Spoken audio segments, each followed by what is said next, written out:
இன்னைக்கு நம்ம ஒரு முக்கியமான அதே சமயம் மனதை பாதிக்கும் ஒரு விஷயத்தை பத்தி தான் பேச போறோம். காசா போர். இந்த போர் எப்போதுதான் முடியும்னு சொல்லிட்டு உலகமே எதிர்பார்த்துட்டு காத்துட்டு இருக்கு. ஆனா ஒவ்வொரு நாளும் வந்துட்டு இருக்கிற ஒரு செய்தி இந்த போர் இப்போதைக்கு முடிகிற மாதிரி தெரியலன்னு சொல்லிட்டு நமக்கு சொல்லுது. இன்னைக்கு நடந்த சில முக்கியமான நிகழ்வுகளை பத்தி தான் பார்க்க போறோம். வீடியோ போலாம். இஸ்ரேலின் போர் யுக்தி.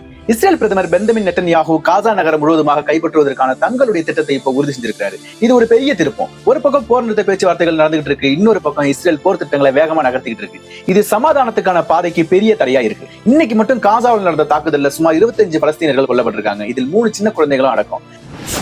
தேர் எல் ஃபலாக் மற்றும் காசா நகரின் மேற்கு பகுதிகளில் தாக்குதல்கள் ரொம்ப அதிகமா நடந்துட்டு இருக்கு. இந்த தாக்குதலால மக்கள் எவ்வளவு கஷ்டப்படுறாங்கன்னு சொல்லி நம்ம நினைச்சு பார்க்கணும்.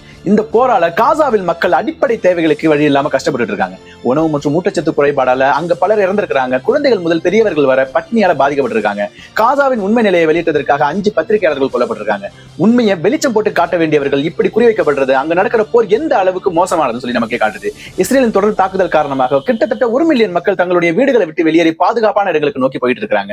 இது ஒரு மிகப்பெரிய மக்கள் அலை வெளியேற்றம்னு சொல்லப்படுது. இனிமேல் இந்த தாக்குதல் தொடர்ந்துச்சுன்னா இன்னும் நிறைய பேர் மக்கள் வெளியேற வேண்டிய சூழ்நிலை வரும். சர்வதேச நாடுகள் இதுல தலையிட்டு ஒரு நிரந்தரமான தீர்வை கொண்டு வரணும்னு சொல்லிட்டு நம்ம பொறுத்திருந்து தான் பார்க்கணும். இந்த மாதிரியான முக்கிய செய்திகளை தொடர்ந்து நம்ம தெரிஞ்சுக்க நம்மளோட சேனலை சப்ஸ்கிரைப் பண்ணுங்க. நீங்க கொடுக்குற ஒவ்வொரு சப்ஸ்கிரைபரும் எங்களுக்கு இன்னும் அதிகமான தகவல்கள் உங்கள்கிட்ட கொண்டு சேர்க்கறதுக்கு ஒரு ஊக்கமா இருக்கும். வீடியோ பிடிச்சா லைக் பண்ணி ஷேர் பண்ணுங்க. நெக்ஸ்ட் வீடியோல பார்க்கலாம்.